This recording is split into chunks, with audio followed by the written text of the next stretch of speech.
The mysterious letter Jason was an ordinary human. He lived alone in a small house on the edge of the city. He didn't have many friends. He worked at a repair shop during the day and watched space documentaries at night. But on one quiet morning, everything changed.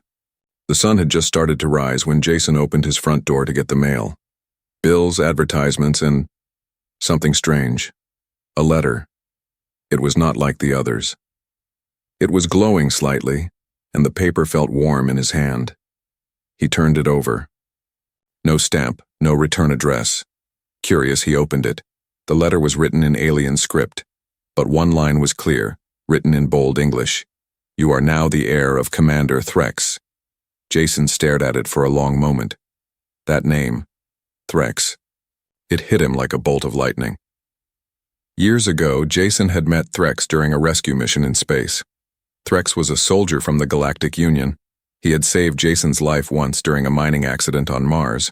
They had shared meals, stories, and laughs. But then Threx disappeared during a secret mission and was never seen again. Jason thought he was dead.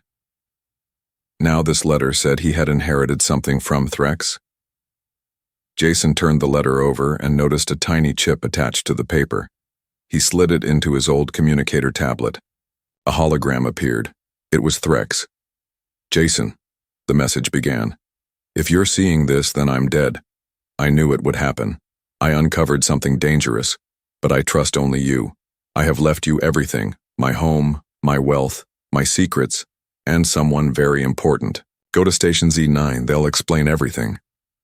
The message ended. Jason sat down slowly, his hands shaking. This wasn't a prank. Threx was always serious when it mattered. But what did he mean by someone very important? And why now? He had to know. Later that day, Jason packed a small bag and boarded a civilian shuttle headed toward orbit. After a long trip and multiple transfers, he finally arrived at Station Z9, a giant spaceport floating near the edge of the human sector. The guards already seemed to be expecting him. Without asking many questions, they led him through glowing corridors to a tall room with glass walls and starry views. Inside, an alien woman stood waiting. She was stunning. Tall, with glowing silver skin, long white hair tied with crystals, and violet eyes that almost looked like they were lit from within. She wore traditional alien robes and a necklace with Threx's family symbol. Jason froze. The woman walked slowly toward him, then bowed deeply. "You must be Jason," she said in a soft voice. "I am Zara, Commander Threx's life-bonded partner. Now, I belong to you."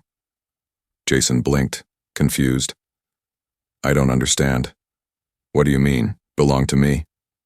Zara looked up at him. "Threx left you everything under ancient law. That includes me."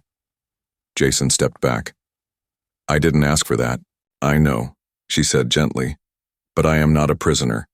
I made this choice the day Threx saved me.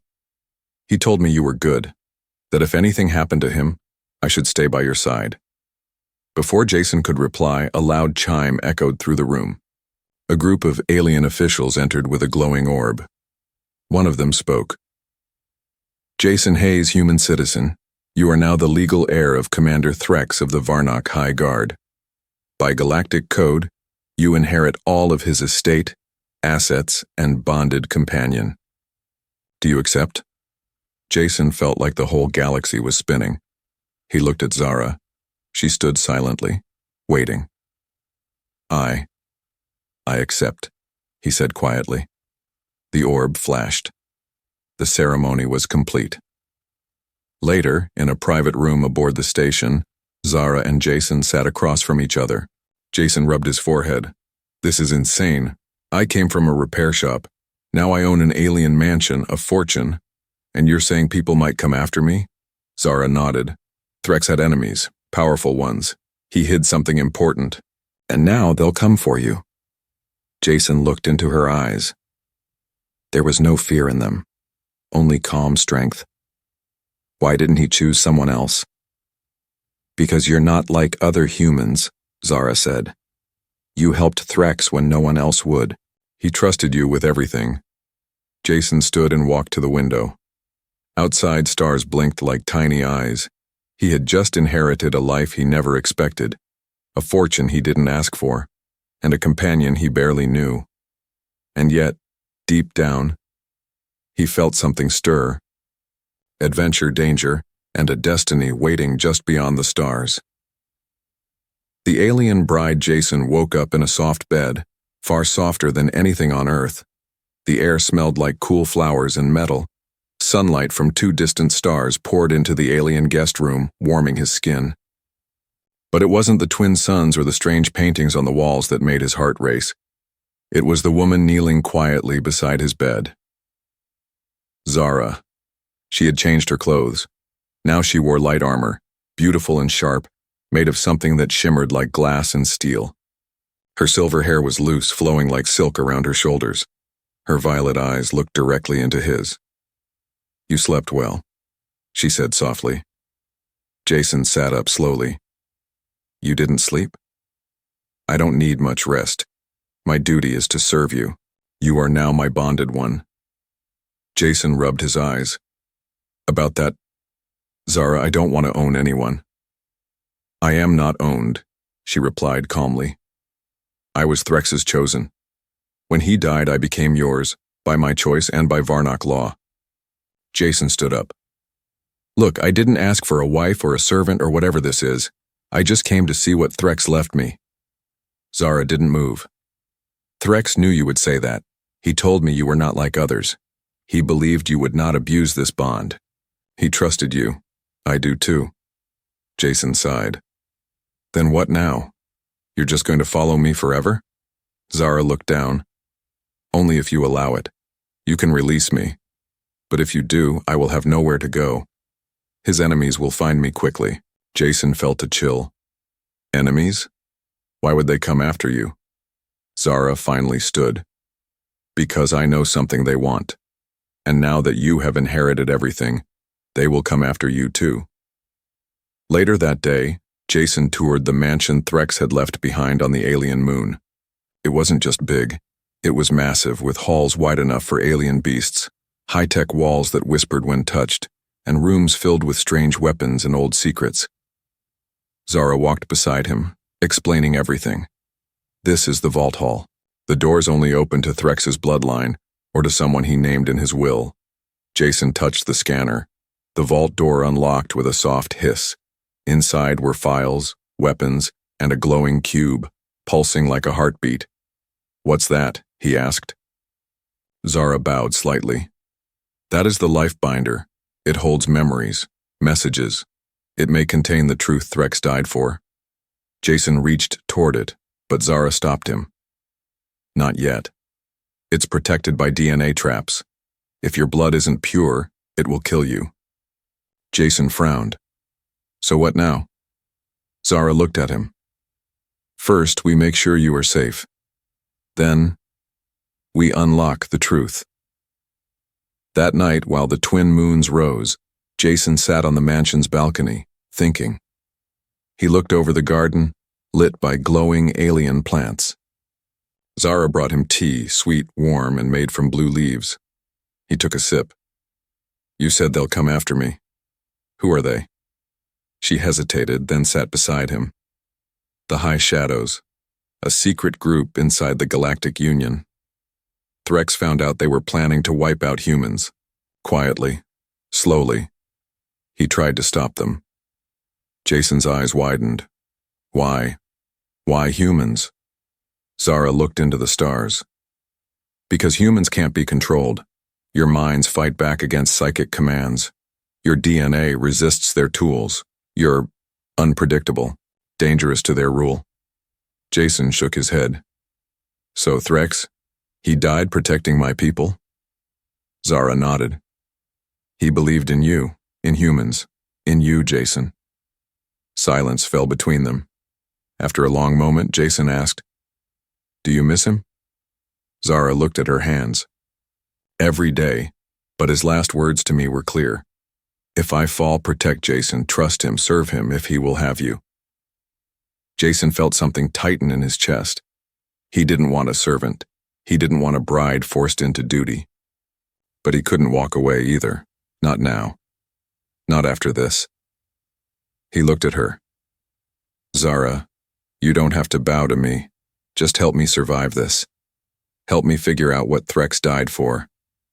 And maybe we can protect Earth together. Zara smiled softly. Then we begin tomorrow, Jason. Together. Secrets in the vault. The room was completely silent except for the soft hum of alien machines.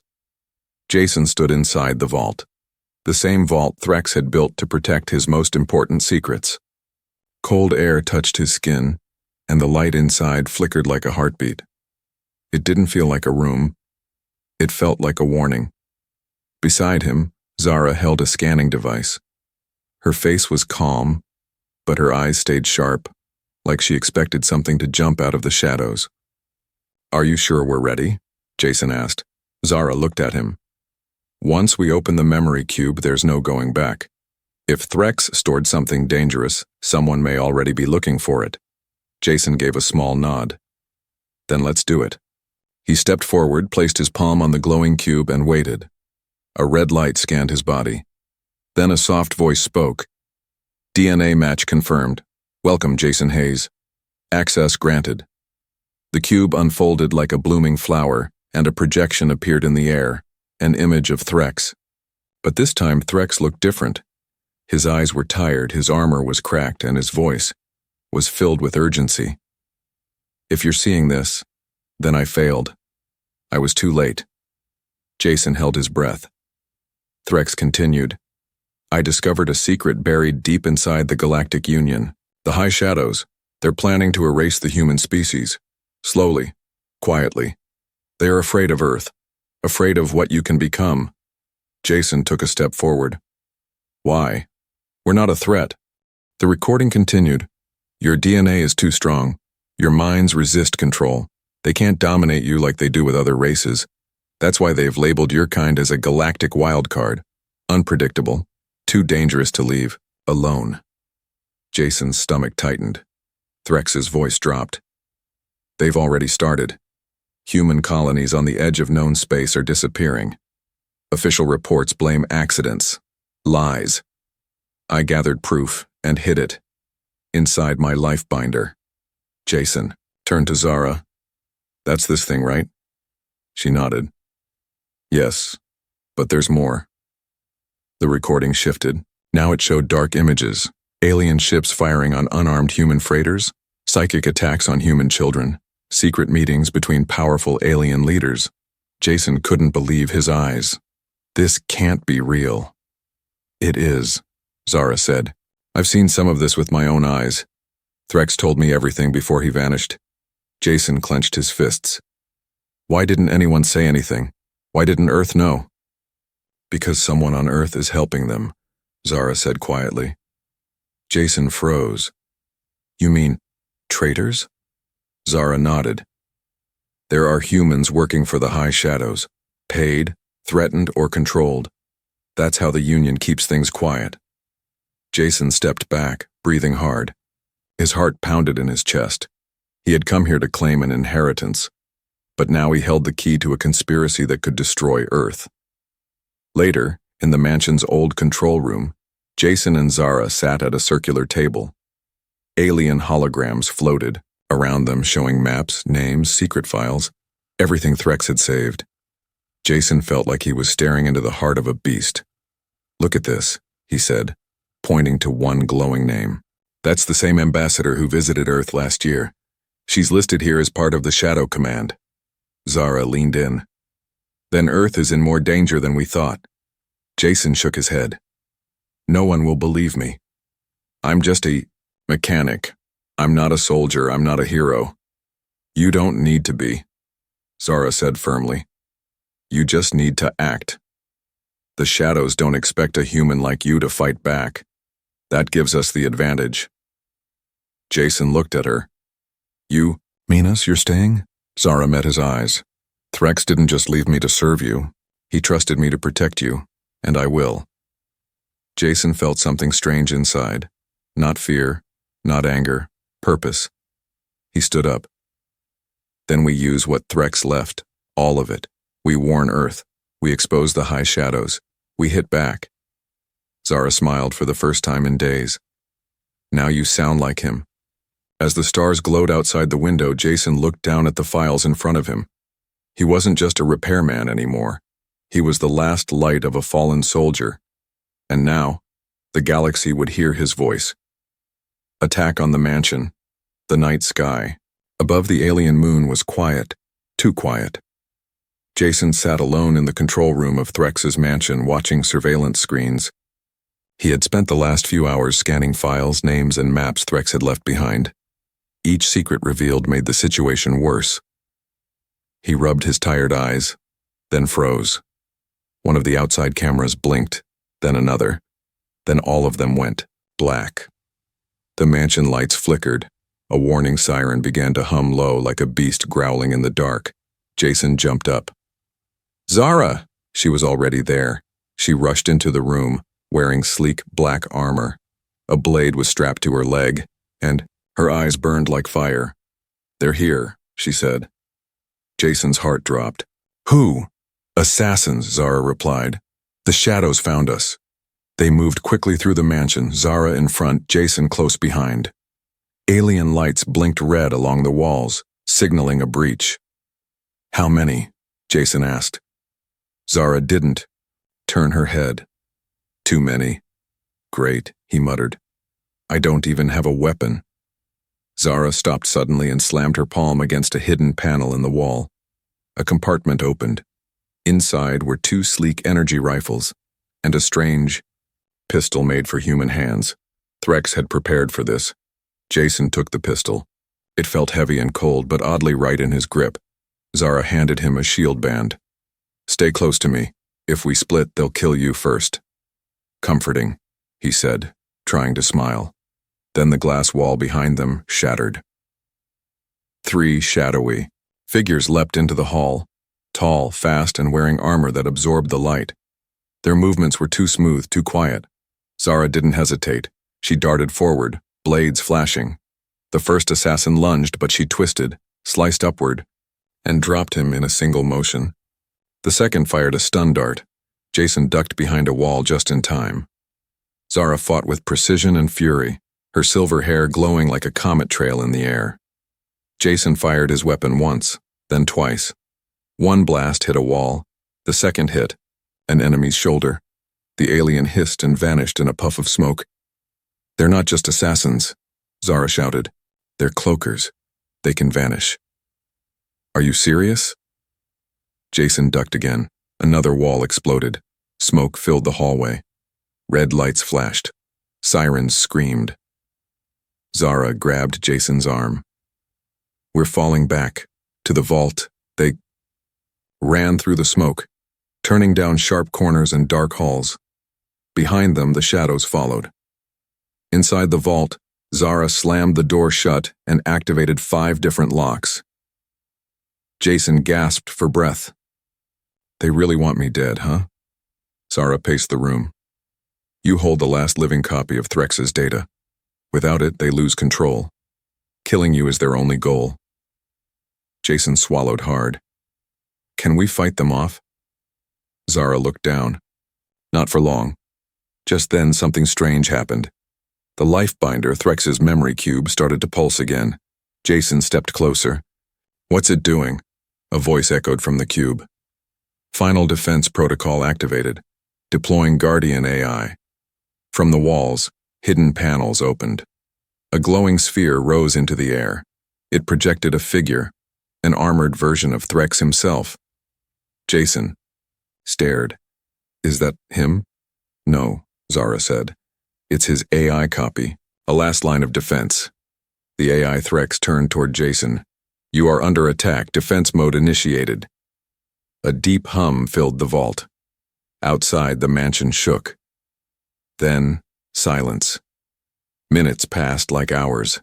Zara kept her weapon ready. Jason stood, behind her still holding his pistol. The AI spoke again. All threats eliminated. Mansion perimeter secure. Jason's knees nearly gave out. We survived? For now, Zara said. But they'll come again. Later, as they sat quietly. In the vault, Zara tended to a wound on her arm. Blood, dark silver, dripped slowly down her skin. Jason moved beside her. "You're hurt." "I've had worse," she said, wincing as she tied a wrap around the gash. "You saved my life," he whispered. She didn't look at him. "It's my duty." "No," he said firmly. "You didn't have to fight like that. You could have run." Zara finally turned her head. Her voice was quiet. "Threx gave me 2 missions, protect the truth and protect you. I won't fail either." Jason stared at her for a long time. In that moment, he realized something important. Zara wasn't a gift. She wasn't a servant. She was a warrior, and she had chosen to stand by him. "I think Threx picked the right person," Jason said. Zara gave him a tired smile. "And now it's your turn. Tomorrow we strike back." Jason looked at the life binder, still glowing softly. Tomorrow the fight would begin. The enemy revealed. Jason stared at the name glowing on the screen and felt his whole world tilt. Ambassador Reed, Earth's most trusted voice in the Galactic Union. A man who shook hands with alien leaders. A man Jason had watched on TV since he was a child. Now his name was in Threx's secret file, marked in red, labeled, "Confirmed Traitor, Code Shadow Alpha." Jason leaned forward, as if his eyes were lying. "No, this can't be real." Zara stood behind him, arms crossed, her face unreadable. "It is real. Reed has been working with the High Shadows for years. He's the bridge between their world and yours." Jason's hands shook. "He's the reason Earth never knew. He's the reason human colonies were lost." Zara nodded. "Threx tried to expose him. That's why Threx was killed." Jason felt sick. His world had rules, good people, laws, but now it felt like glass, shattered. He walked away from the screen. "How many more? How deep does this go?" Zara tapped a few buttons. Names appeared, some human, some alien, some with faces Jason recognized, military leaders, scientists, even media heads. "The High Shadows don't attack with guns first," Zara said. "They use lies. They control what people believe. They make sure the truth stays buried." Jason stared at the names. He felt small, powerless. Then he clenched his fists. No more. They moved to the strategy room, a circular space with glowing maps and alien code written across the walls. Jason looked up at Earth's location on the galactic map. "I need to warn them," he said. "I need to go home." Zara shook her head. "You'll never get close. The Union watches every ship that enters Earth's space. If they know you carry Threx's data, they'll destroy you before you land." Jason thought for a moment. "What? About a signal? A broadcast?" Zara raised an eyebrow. "They block long-range communication from this moon." Jason smiled. "Yeah. But maybe they forgot something." He led her into one of Threx's sealed labs. Inside was an old Earth-made satellite drone long thought useless. Jason opened its panel. "Threx kept this hidden," Jason said. "It's human tech. The Union won't expect a signal from this." Zara's eyes lit up. That could work. They connected the Lifebinder's files into the satellite's memory core. The images, videos, names, all compressed into a single pulse. Jason hovered his hand over the launch key. "You're about to expose one of the galaxy's darkest secrets," Zara said. "Once this goes out, the war begins." Jason pressed the button. The satellite fired from the mansion roof like a missile, vanishing into the stars.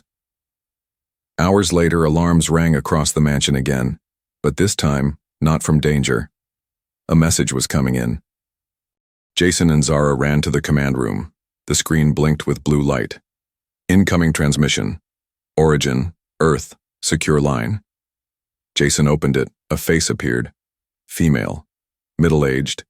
Serious eyes. She wore an Earth defense uniform. "This is Commander. Leon Reyes, Human Defense Grid. Jason Hayes, we received your signal. We saw the files, all of it." Jason's heart jumped. "You believe me?" Reyes nodded. More than that, we need you alive. That data is just the beginning. The shadows have already begun corrupting Earth's systems. She looked off screen, then back. We need to meet in person, somewhere safe. But move fast. Ambassador Reed already knows what you did. He just gave Earth permission to hunt you down. Jason swallowed hard. So I'm not just a target. I'm a traitor in their eyes. Reyes stared into the camera. No, Jason, you're our last hope. The message ended. Zara touched his shoulder. You heard her? We must leave this place. Now. Jason nodded, but his mind was spinning. He had uncovered the truth. Sent it to Earth. But now the very people he wanted to protect might treat him like a criminal. Still, he had to try. Threx had died for this truth. Zara had fought for it. Earth needed it. Jason turned to her.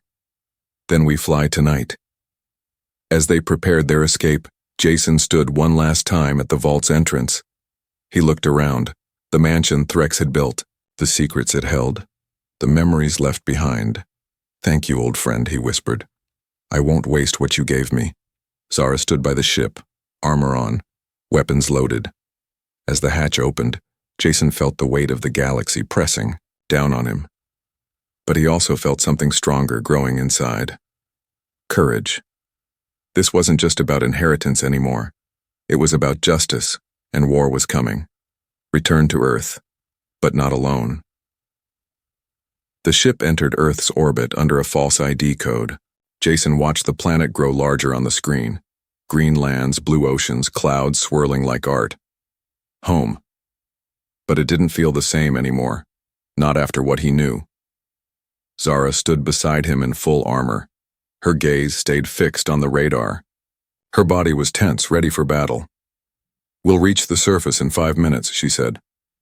But there's a problem. Jason turned. What kind? Zara touched the screen. 3 patrol ships just changed course. They're following us, Jason cursed under his breath. Already? They must have found your signature, she replied. Earth thinks you're a traitor now. Jason's jaw tightened. So this is how they greet the truth. Zara calmly strapped a pulse rifle to her back. We won't die in the sky. We'll land, we'll fight, if we must. The ship dropped fast through the clouds. Jason grabbed the controls and aimed for an old canyon in the outlands, a remote, abandoned area where no cameras would see them. As they broke through the atmosphere, laser blasts lit up the sky. Hang on! Jason shouted. The ship shook violently. Sparks flew from the walls. Systems blinked red. Zara held onto the seat beside him. We can't take another hit. Jason gritted his teeth and twisted the controls hard. The ship dropped low, scraping over the canyon cliffs. Then, boom. The patrol ships vanished in the rear view. Jason had forced them into a crash course with the rocks. The emergency landing was rough, but they were alive. Smoke filled the cabin as they exited the wreck. Jason coughed, wiping dust from his face. Remind me never to fly again. Zara smiled faintly. That was better than I expected. They set up a temporary shelter inside a broken cave network below the canyon floor, hidden from satellites. Safe, for now. As Zara set sensors around the entrance, Jason opened a small box from his backpack. Inside was a chip with the full copy of Threx's data.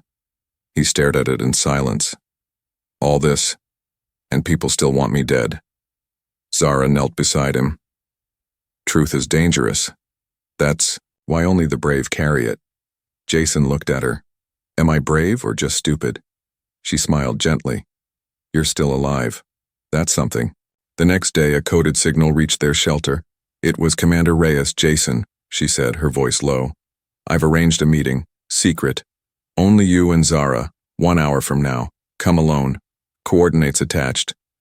Jason felt hopeful, until he saw Zara's face. She stared at the screen with narrowed eyes. It's a trap. Jason blinked. Reyes? No, she's on our side. Zara shook her head. Not anymore. Her voice was calm, but her eyes moved left before every sentence. She was reading from a script. Jason frowned. You sure? I'm trained to spot these things. She's being watched. Or forced. Jason's hope crumbled. Even his allies were now under shadow control. Still, they had no choice but to go. The two disguised themselves and moved carefully across the outskirts of the city. The human world had changed. Security drones floated in the air, scanners buzzed near buildings, and military patrols checked every ID. Jason barely recognized his own planet. At the meeting point, a quiet tunnel under a train yard, Reyes waited, alone. Her voice was firm. Do you have the data? Zara stepped forward, weapon half drawn. Say something only the real Reyes would know. Reyes looked confused, then whispered. Threx hated coffee. Said it tasted like engine oil. Zara relaxed. Jason stepped out, holding the chip. We have it, but we need your help getting it to the public. Reyes shook her head. It's too late. The Shadow Syndicate has taken control of Earth's broadcast towers. They blocked all signals. If you try to upload this, you'll trigger a planetary lockdown. Jason asked. Then what do we do? Reyes looked at Zara, then back to Jason. You need to disappear. Until the time is right. Hide. Gather support. Earth isn't ready yet, but people are waking up. One at a time. Later that night, Jason and Zara returned to the canyon cave, silent, tired, angry. Jason stared at the stars. They're winning. Zara sat beside him. Not forever. Shadows hate one thing more than weapons. Jason looked at her. What's that? She answered. Quietly, hope. He didn't speak. Instead, he reached into his bag and pulled out the memory cube, the last truth Threx ever recorded. He set it on the ground and activated a new protocol. Create 10 backups, he whispered. Hide them across Earth. If they couldn't broadcast the truth, they'd bury it like seeds, and when the time came, the truth would rise. The war they didn't expect Earth had changed. Most people didn't see it, yet. They still watched the news, paid their bills, believed what they were told. But underground, in hidden bunkers, inside damaged satellites, and deep within the networks, something had begun.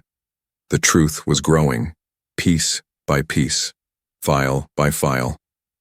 Whispers turning into voices, voices turning into fire.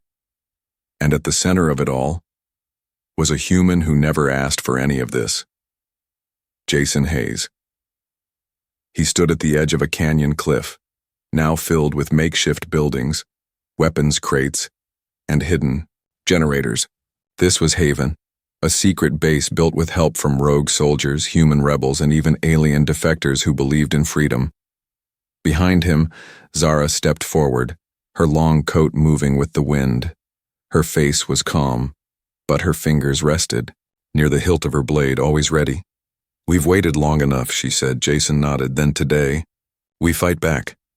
The last surviving data from Threx, the master key, was now broken into 10 shards, hidden in different locations across Earth.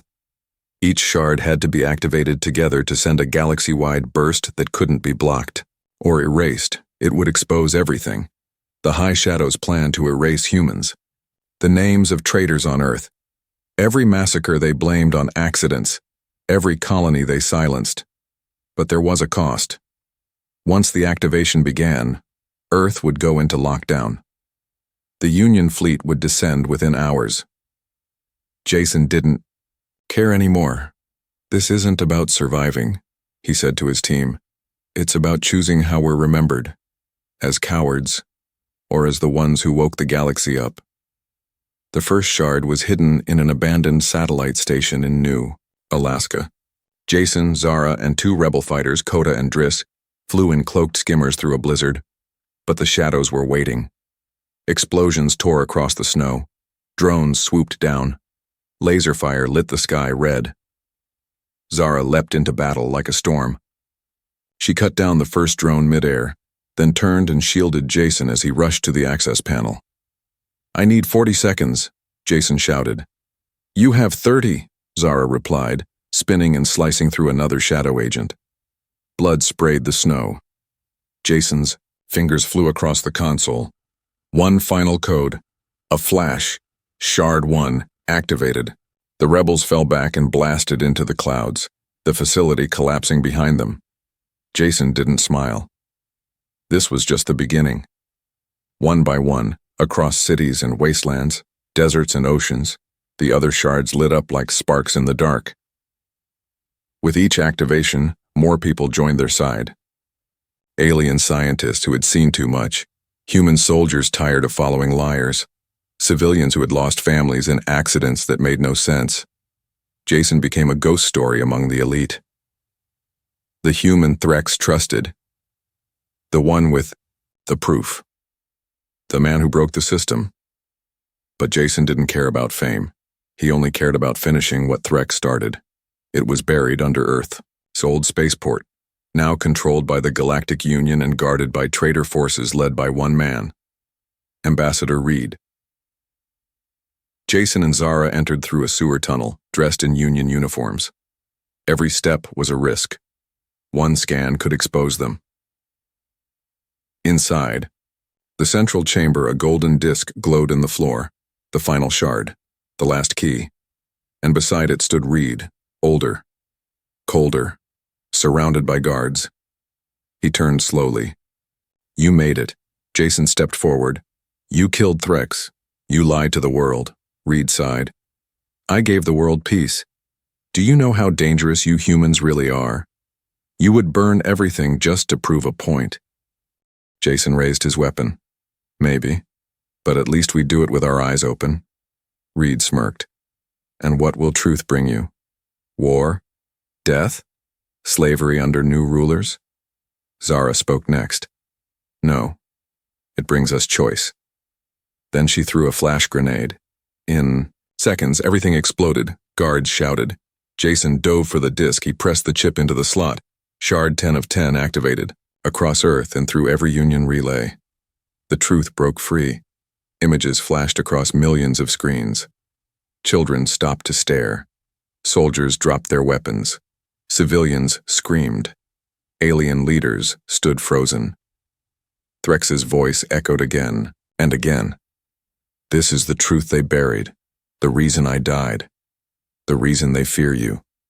The Union's lies were burned in one night, and now their control began to crack. The high shadows were fast. Within hours, dark ships fell through the sky like daggers. Giant war cruisers aimed their cannons at cities that had rebelled. But Earth was no longer sleeping. For every shadow soldier, 10 humans stood up. Rebel ships rose from secret hangars. Alien allies brought firepower from old wars.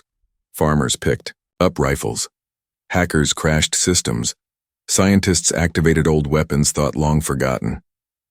Zara led the charge on the battlefield, blades flashing, armor shining, giving commands in both human and alien tongues. And Jason? He stood at the center of it all, broadcasting, leading, fighting, bleeding. In the Battle of Orbital Ring 9, Zara was shot defending a reactor core. Jason pulled her from the flames, screaming her name. She opened her eyes barely. "You're not done yet," she whispered. He held her hand. "I'm not leaving you." She smiled. "Good, then let's finish this." With his team, Jason launched one final strike on the Union's Earth HQ, shutting down their control systems forever. The shadows fell into chaos. Their plan, broken. 1 week later, Earth was free. The Union collapsed from the inside. The high shadows vanished into hiding. Some planets declared independence. Others begged for peace. Jason stood before a crowd, not just humans, but aliens too. "I didn't ask for this war," he said. "But I chose to fight it. Because one alien, Threx, believed in something better. And so did I. If you believe it too, then let's build it." They didn't cheer. They saluted. Jason didn't return to his old life. He stayed at Haven, helping rebuild, leading quietly, teaching others how to stand without fear. And Zara? She stayed by his side. Not because she was bound by law, but because she had found something rare, a human who kept his word, even when the stars turned against him. They stood together often at the cliff's edge, watching the sky. "You're not just Threx's heir anymore," she said one night. Jason nodded. "I know.